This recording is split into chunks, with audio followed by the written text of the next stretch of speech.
I'm Suzanne Sibylla. I'm the owner of Sibylla and Associates, which is the premier leadership and employee development company. Overcome obstacles, reframe your reality, love life, and have growth goals.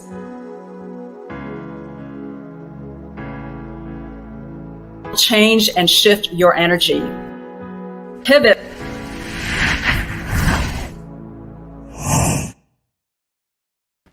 Welcome, everyone. Hi, I'm Suzanne Sibylla, your host of Pivot Now, where we bring on interesting, exciting, and dynamic guests who will share with us their tips, tricks, and life and business hacks to help you pivot in your life.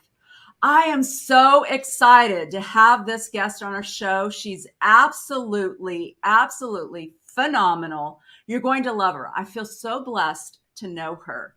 So let me tell you her life story. Absolutely amazing. Actually, they made a movie based on her life story. So she grew up in an orphanage with 68 brothers and sisters. Yes, you heard me correct. 68 brothers and sisters. She won a scholarship with the National Mexican League to play basketball in the U.S. However, soon afterwards, she broke her collarbone. Very devastating. But then she traveled with her brothers to Virginia, and a coach there with the University of Charleston recruited her to play basketball for the team. So she goes there to the University of Charleston, and she's also, creating her salsa. And she's giving her salsa to professors there and the students, and they're loving it. They're like, wow, this is so delicious. You can make a business out of it. She's like, I don't know. At that time, it's like, I don't know. Well, anyway, she graduates from the university, and then she couldn't find work. She becomes unemployed. She was out on the streets. She's homeless. And this woman from the university finds her, like she's in the woods. She finds her and she's like, Maggie, what are you doing here? What's going on? She has her living in the dorms. And then people there, she's still with her salsa. She's giving her salsa to the students and the professors there. And they're like, wow, this is so delicious. They actually enter her in a contest. And she wins the contest unanimously. That's when she has this aha moment, like, wow, maybe I can create a business from this. And she does. She creates a business. It becomes lucrative, like skyrockets. She ends up selling her salsa to Walmart, Sam's Club, all these grocery stores. She has over 200 employees, and she eventually sells her business to Campbell's Soup for $231 million. Absolutely amazing. Now she travels all over the world as a keynote speaker, talking about how to overcome adversity and to live to your true potential. Welcome to our show, Maggie Cook. Wow. Welcome, Maggie. Love it so much. Absolutely amazing. Welcome. Yes. Bring on the fire in the hearts. We love it. Oh my gosh. Absolutely amazing story. Absolutely amazing. So tell us, that's so much that you've gone through. So much that you've gone through in your life. And how did you deal with all that adversity to get to where you are now?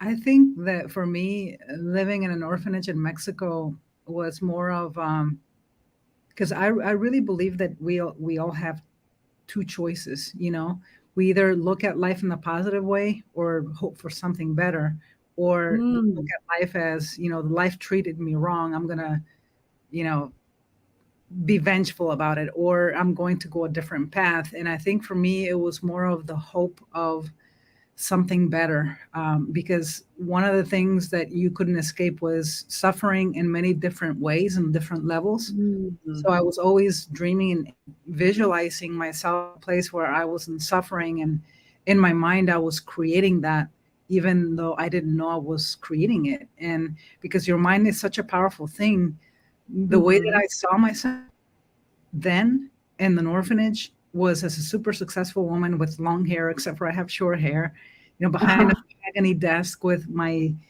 full suit and everything. And I hadn't seen really anything outside of the barbed wire fence. So it was more of a choice of holding that image in mind and just believing that someday, I'm going to do something big for myself, but I'm also going to show others that live here with me. Like at that time, I was thinking only the people that I live with. I wasn't thinking the world, which is something that I'm doing now with also impact and help to the people that are still there and the programs and the foundations that we have, which is, I think, very beautiful. It's something very close to my heart.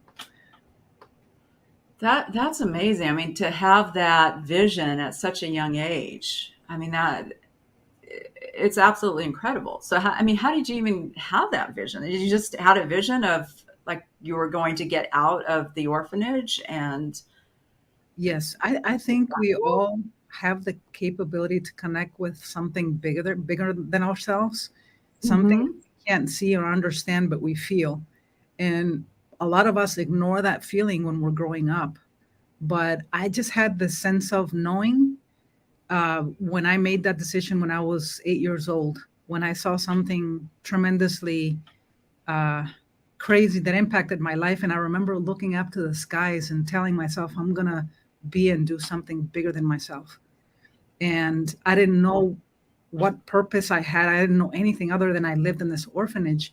But the really interesting to kind of go back and talk about what you're saying here is that I began doing things that I later read in books here in America. And this is why I say that we're all connected in some way to something bigger than ourselves, because a cave that I built, because I used to live in the cave because it was my secret hiding place to kind of get away from the orphanage troubles and everything. And I remember closing my eyes and seeing myself as a super successful person. And that to me, now I understand it as meditation. That I understand it's a sacred space to just be with yourself, with your spirit, and future cast yourself into a place that you want to be eventually, even though it took long 17 years of my life to get out of there. Wow, that's incredible. So you were in a cave and you would meditate on that? You would visualize that? Yes, actually, there's a photo of it. I have a video. If you go to gomagie.com, Go Maggie with one G, that video will show my cave. And it was about 5 meters in. And I went in there to sleep, to eat, to kind of be it was my secret hiding place to stay away from everybody. And nobody ever found that cave until someday I let people know, my brothers, and everybody went in, and it was like a done thing, but it was my place, my sanctuary to kind of reflect for many, many years. And when I didn't have that, I had the woods. I would go up into the mountains because we lived in the mountains. We didn't live in the city. So my life, even coming to America, it was a challenge because I didn't know any English. And the reason why I speak so much better than my siblings is because I went to a university where there was nobody that spoke Spanish. So I had to learn English. So that was a struggle too, but not only struggle there, but also struggle with the Mexican community because my Spanish was so like peasant, Spanish, so broken and different still to today. Yeah, it was just such an interesting life that I lived, but I really believe that everything always happens for a reason and a purpose. We get to choose which direction we go. So how does one do that? I mean, how does one do that? Like if you're dealing with adversity or challenges in one's life, how do you go about shifting that perspective? Yes. So when you have control of your life, the decisions that you make, you experience less suffering. When you let life control you, you experience more suffering. I'm talking about things that I even practice to this day. The first thing that I do when I wake up, I say my incantation. I have it programmed in my subconscious mind. I wake up with gratitude. And nothing, and I don't pick up my phone. I don't turn on the TV because that to me is letting the outside circumstances, the emotion, the feeling of what's going outside of my world make an impact in my inner world. And so So true. therefore, uh, Mm-hmm. I think choices are so important. Everybody's got them. And Mm-hmm. every choice that everybody's made, including you and I, has led us to this point where we are today. And it's either a really great, you know, path or decision, or really something that we need to stop right now and look at and say, how are we going to change that? What are the decisions that we choose moving forward? So true. I mean, it is so true, right? You can look back on every choice that you've made, and it could be, yeah, like the consequences of those choices, right? Yes. And you can look at it as a positive or negative, but it's the choices that we make on a daily Mhm. basis. So tell Yes. me a little bit more about how you wake up in the morning and like what is your morning routine? I'd love to hear this. Yes. So the moment that I do this before I go to bed and also when I wake up, because there's a lot more scientific studies and research out there talking about how it takes, back then they were saying it takes about 30 days to reprogram your subconscious mind to believe something is true when you tell yourself something. Now they're saying it takes 15 days. So I Mm, really understand the power of uh, saying something with intention and mm, emotion before you go to mhm, bed, even to the point that if you had a problem and you wanted an answer and you ask for the answer with deep emotion and, and intention, when you're sleeping, it comes to you. That's why I keep a little notepad beside my bed, because uh-huh. then I get the answers and I write them. But before I go to bed and when I wake up, I have this incantation that I say, and it's really powerful. And when that happens, I do go through some gratitude and thanking certain people in my life, and then I get up and do uh, I have a different routine every day, from working out to jumping into an infrared sauna to doing an electric taco. It's a Tesla technology that puts all your body into this shock state that kills bad cells and rejuvenates the body and all that. I have a Mm, Jove light that I get in front of. I have a cold plunge at 35-degree that I get in. So all these things and more, but every day I choose what I'm very aligned with, because I'm a person of change. If I did the exact same thing every single day, um, mhm, then it would get boring for me. But my incantation is so strong and so powerful. That's the only thing that I've never changed for a long time, other because my why can change because things happen in life, or my purpose as to what I'm going to focus on for this month, this year changes because life evolves and grows. mhm. Rediscoveries change, but my incantation has not changed. So can you share with us your Yes, incantation? yes. It goes like this: the wealth of the universe is pouring into my life. Its wealth flows through me in cosmic waves of abundance. All my needs, desires, and goals are manifested instantaneously by infinite conscious mind. I am one with everything. I just wake up, the first thing that I do is Wow. smile. Love that. That's like that's on fire. That's on fire, Maggie. Oh my gosh. Yeah, Yes, you can feel that. You can yes, feel that the moment you yes, said that, like yes. manifesting the abundance. Uh-huh. And I go, Wow. and then after that, I go through thank you to all these people that are near and dear and near to my life, and even people that have passed on. Just saying thank you for, watching over me or for being here for me when you were here. And it's so powerful because what gratitude does is that it opens up your heart space to be grateful for, receiving more things to be grateful for. So That's why true. it's so important to have. So true. So true. I mean, I say that to my clients all the time because I have that as a part of my morning routine is to Yes, write down, I have a journal that I write down what I'm grateful for. And it's the yes, small things. A lot of times it's the small things, right? I yes. mean, it's having a place to live in, Yes. running water, Uh-huh. health, health Uh-huh. as well, right? Uh-huh. What I'm thankful for in terms of friends, Yes. business associates. I mean, Yes. the show, Uh-huh. my throat's getting dry, so I got to get some Mhm. water. Yes. Water in a cup, Yes. Even right? the smallest I mean, thing. the smallest things, Yes, yeah. absolutely. And it's amazing. The moment you open yourself up to the gratitude, Hmm. you open that up to the universe and it comes back to you in Yes. tenfold, right? Yes. Absolutely. And it's transformative. It's so transformative. Yes, 'Cause I find too that it's like mhm. people can go towards the negative, right? You have a choice. You can go through towards the negative and look at things like the half, the glass half empty type of thing or Mhm. half full. And you could look towards all the things that are like not right. And then Yes. that's all you see are the things that are not right in the world or not right in Mhm. your life. However, Yes. if you shift that focus and focus on the things that are right in your world, Yes. it's amazing. You start seeing more of that coming into existence. Yes. One of the things that goes with what you're saying that I've done for a very long time, and it does really help tremendously, is that when I start feeling overwhelmed or a negative thought comes, I'm able to, because I set the intention to be able to listen to those. When I recognize that, I just go, shh, like you have no Mm. space in my mind right now. What Uh-huh. is the other way? That what's the opposite of that? What's the opposite that I'm looking for? Why am I feeling this way? And another thing that I really ask myself and my body is, what do you need right now?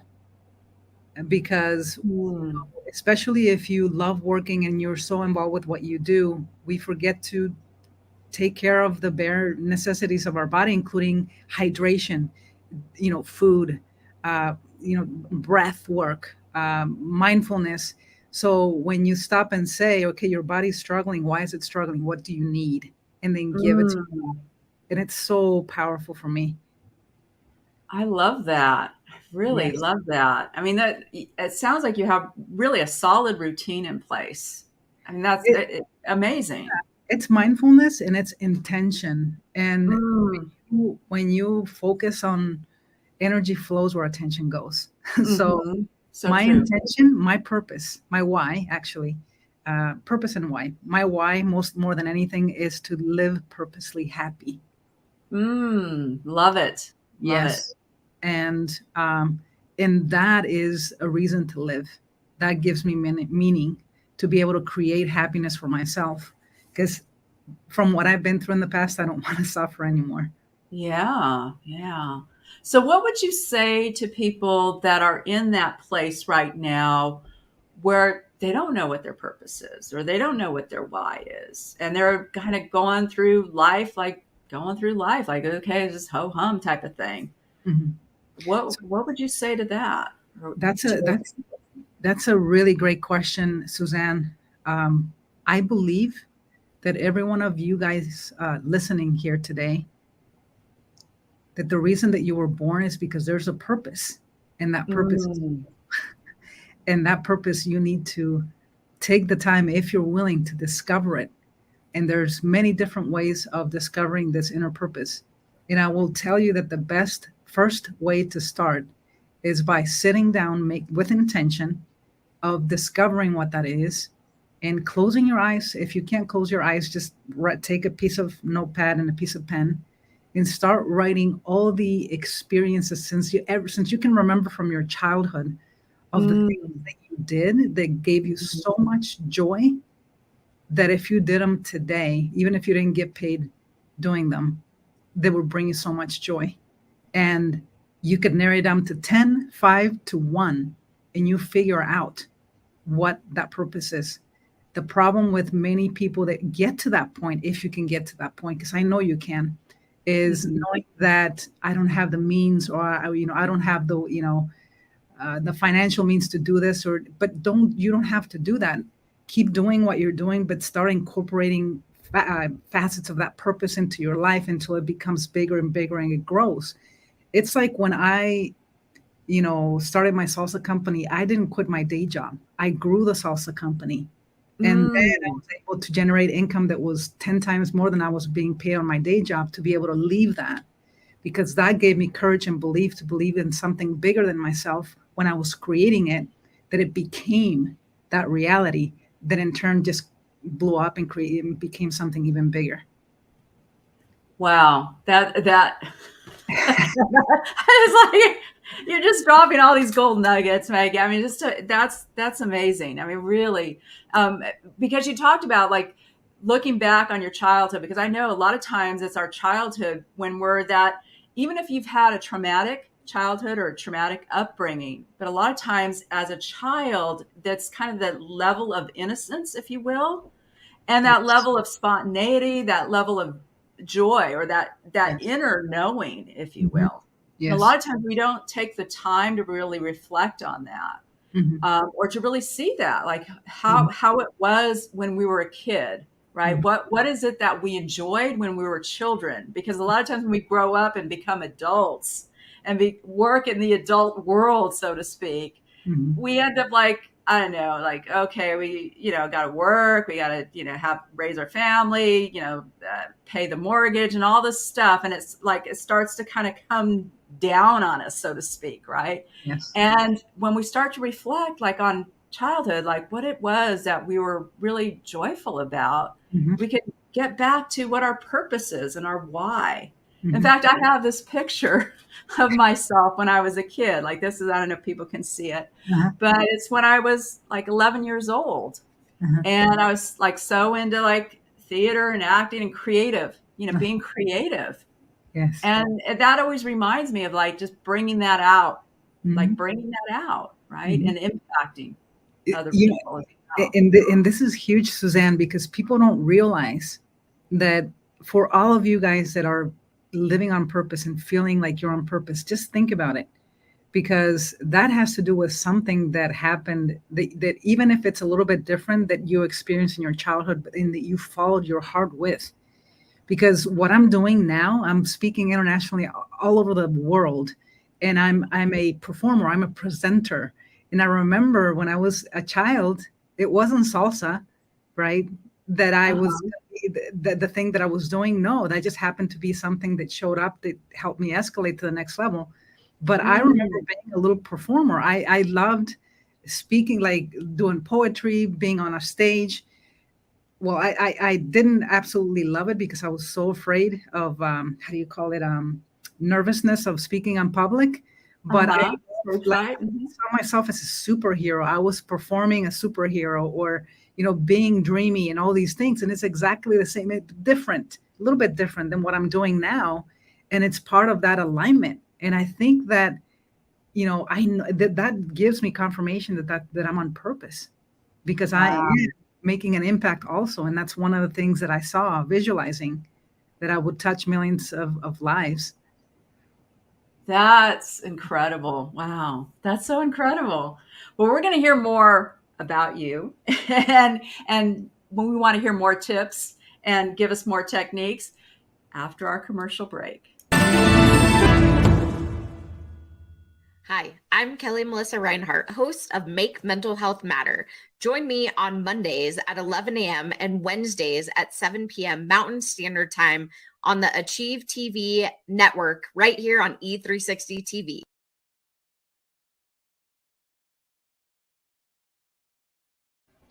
So watch Mental Health Mondays with Melissa. Fabulous show. And welcome back to our show with Maggie Cook.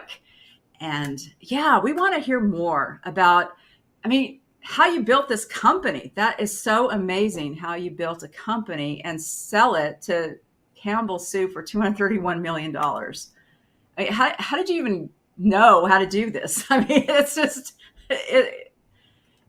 Well, it's phenomenal.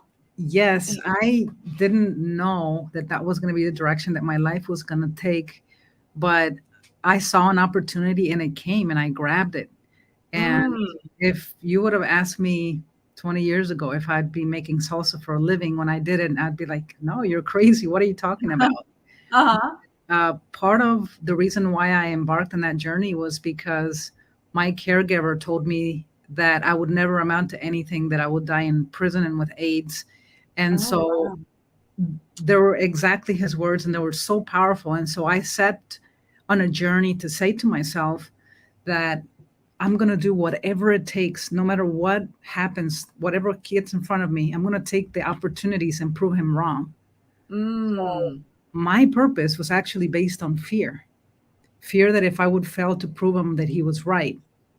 But one of the things that I always like to say, and I hope that you're listening, is that when your purpose is based on fear, you only go so far. Mm. That's when I had the rediscoveries with my life. And that's the reason why I started my salsa company after I won this contest for the state of West Virginia. I knew nothing about business. As a matter of fact, I only took one business class in college. Oh, really? Yeah, Google was my main research source. I was just, figuring out, because I couldn't even get help from the Small Business Administration. I was helping them more than they could help me, because I was just so much into researching how to make this actually happen.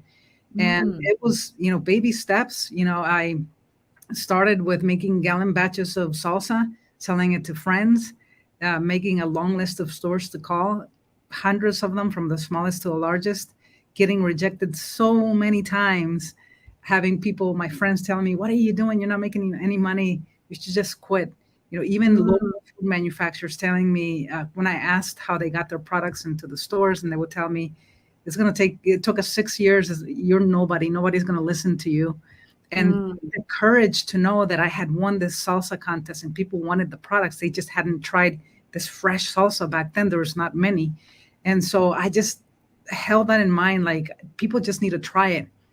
I remember taking that list of stores and flipping it upside down. So now at the top of the line was the largest organic supermarket in the United States, which is Whole Foods. And I remember calling them, and I was so afraid of calling them because I've never done cold calls before. And I was like, I hope they don't answer. I hope they don't answer. And I remember calling and saying, hey, my name is, they didn't answer. So I was like, yes. My name is Maria Magdalena de la Cruz Garcia. I have an awesome pico de gallo de salsa. I think you guys would love it. And I hang up. And I got a call from the main guy that controls the entire Mid-Atlantic for Whole Foods the next day. He says, wow. Is this Maggie? I said, yeah. He says, this is Eric with Whole Foods. We want to know more from you. Can you come? And I'm like, oh my gosh. And literally he called like at 6 p.m. that I think it was a Monday night. I was parked in the city center. And I remember going to the kitchen and making salsa. And I told him I'd be there. So I had to drive from West Virginia to Maryland. It took me about 7 hours on my little beater car. Okay. But I arrived with my heels, my dress, my salsa boxes on top. And I remember coming into this district. I don't know if you've ever seen a Mid-Atlantic distribution center for Whole Foods. That is huge. I remember driving in there and thinking, oh my gosh, what did I get myself into? I remember going into this big room where the buyers were, and they opened the doors, and there was this huge U table, and all these guys were sitting around. I'm gulping, like, and I remember putting the boxes down, and Eric opens the box, and they start trying the salsa, and at some point he gets up and he says, oh my gosh, we want your products. When can we have them? And I said, well, how much do you need? And he said, well, at that time I was making about 250 pounds of salsa a week for my friends. Wow. And his first order was 10,000 pounds of salsa, 60,000 kilos. And I was like, oh my God. Oh my God. Long story short. I mean, how did you? I had to figure out how to grow so quickly. Yeah. And, that year we went from making $12,000 a year to $1.9 million a year just with Whole Foods. Oh my gosh. And then all the supermarkets that had said no started to call because they saw where we were. And from the rest of the life, which was about 11 years of building the salsa company, I did not spend one single dime or cent on marketing because it was all organically growing, word of mouth, and other supermarkets having us in. So it was quite an amazing journey. That is amazing. Wow. I'm like speechless. I mean, that's just absolutely amazing. I mean, so how did you even go about doing that? Like they were saying, oh, we need 10,000 pounds. And yes. Yeah, I mean, what did you do? Well, the first week I did the whole order, 10,000 pounds with one of my team members. And it was a friend that I had, and it was my first employee. And it took us an entire week to cut 60,000 tomatoes. And I was like, I can't do this. I have to hire people. So I went to the state. Yes. Literally our arms were sore. Yeah, I can imagine. Yeah. And I went to the Small Business Administration first, and I asked them for help. I need 20 people because I made all the calculations, and they said, go talk to the state. They know, like, they can help you. So I called the state, and they're like, no problem. We'll have 20 people for you tomorrow. And I was like, this is awesome. I've never hired people, and I was like, the state's awesome. They're giving me 20 people to start.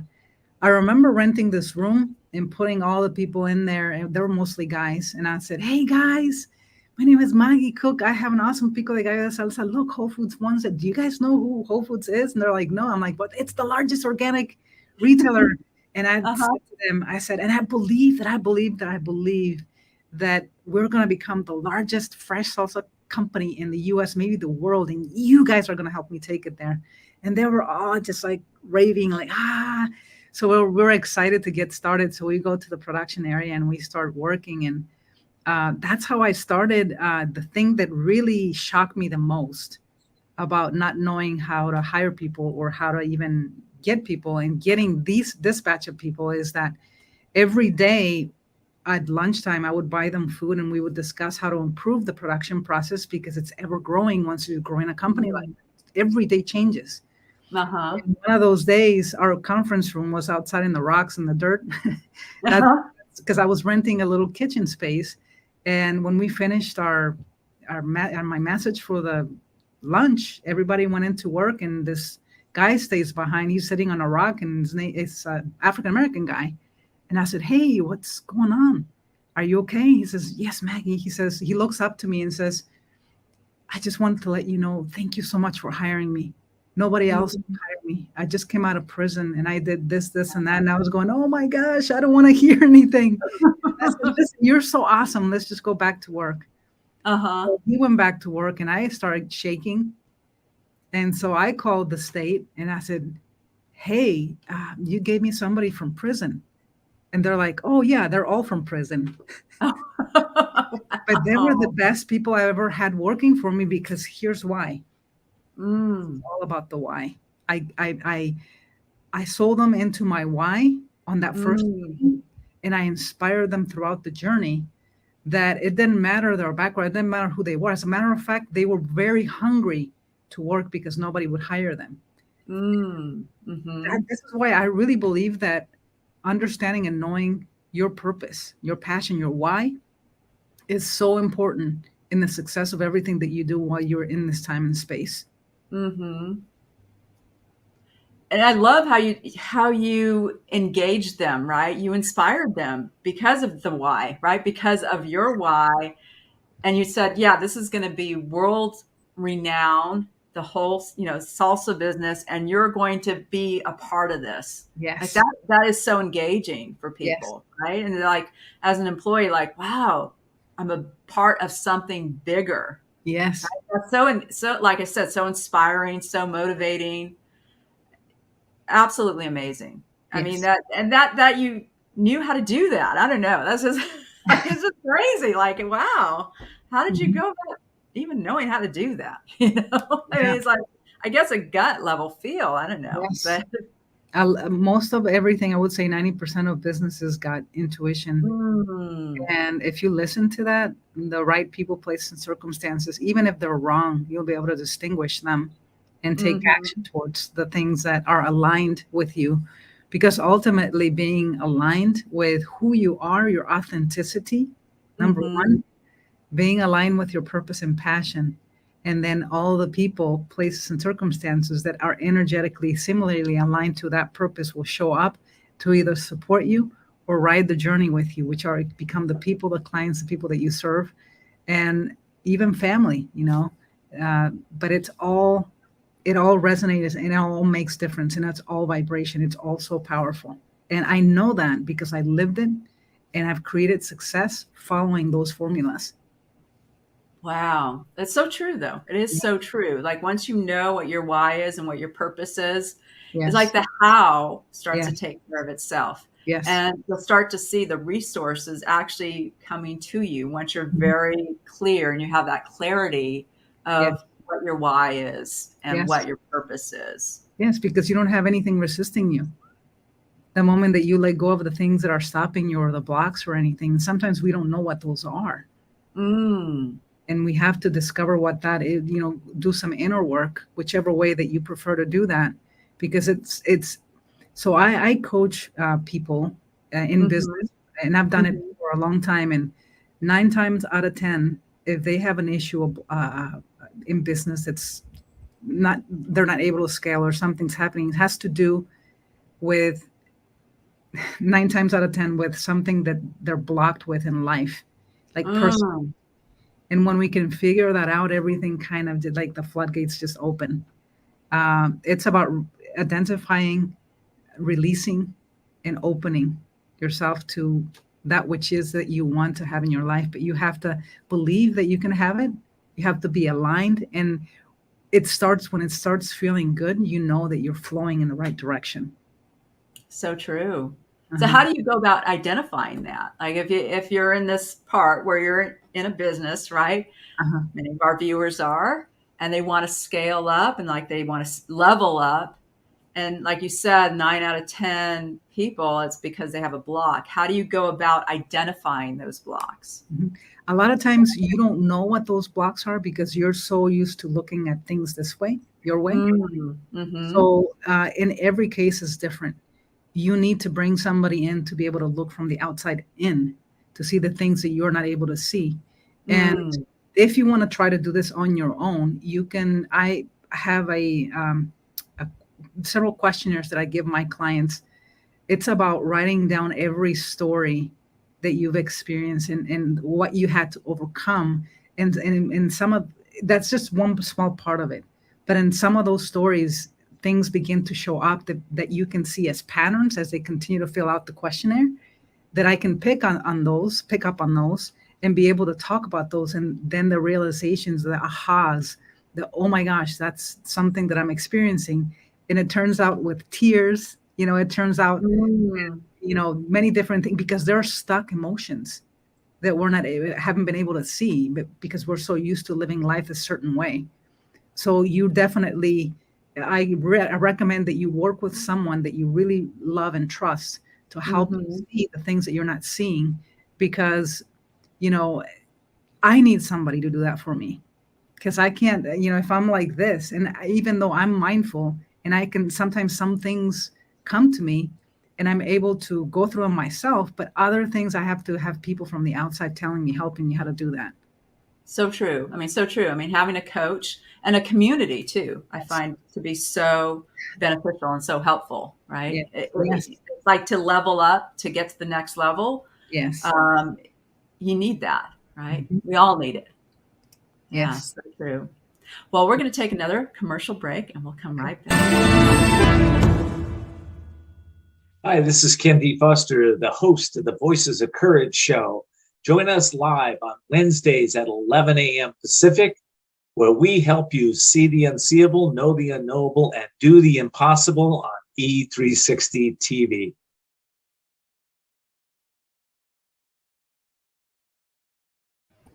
So welcome back, everyone, and watch Ken's show on the Voices of Courage. We're back with Maggie Cook here, and she's talking to us all about overcoming adversity to finding your true potential. And I love what you're talking about. Really looking inward before you can go outward, right? Yes. Yeah. So this part of the show, we call it 3, 2, 1, go. So give us 3 tips, 2 techniques, and 1 action item to move us or pivot our life forward. Wow, that's a lot. 1 action. So start with the 3. Yeah. So what do you call those again? 3 tips. 3 tips. Okay. 2 techniques and 1 action item. To 3 pivot tips. us forward. Yeah. Number 1 is write, journal. I have this powerful thing. I created this journal called the Universe Journal. Can you see it? Yeah, cool. Love it. It says your purpose is you, Universe Journal. And I love it because this is where I put all my asks. So I ask the universe, I ask God. And by the way, the universe, uni means one, verse means word, one word. What is one word? The Bible calls God. So the universe, this is your ask. And every day I have my group of people in me that we work together. on the ask, but also gratitude of the things that we want to manifest and experience. I think that's really, really powerful. The other one we mentioned earlier is just to remember that when you wake up, you have a choice. And what you choose, create something for yourself. What you choose is going to determine the rest of your day. And if you continue to do that, it's going to determine the rest of your life. So true. Yes. And then the other one, just, staying more mindful, being more mindful about how you feel and asking yourself those questions. What do you need? If your body's struggling, if your mind, if your soul, if your spirit is struggling, what do you need?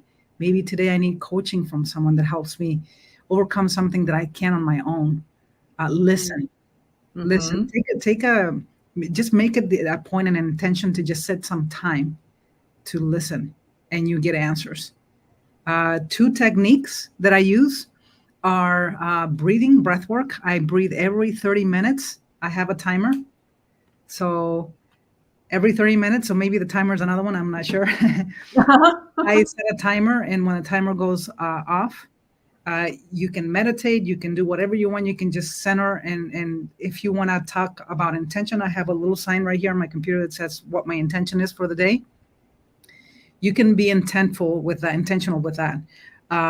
What I do is I do breath work, because there's a lot of scientific studies and research about how breath work, depending on how you do it and what you choose, can normalize everything in your body, including your hormones and all kinds of stuff, vital systems in the body.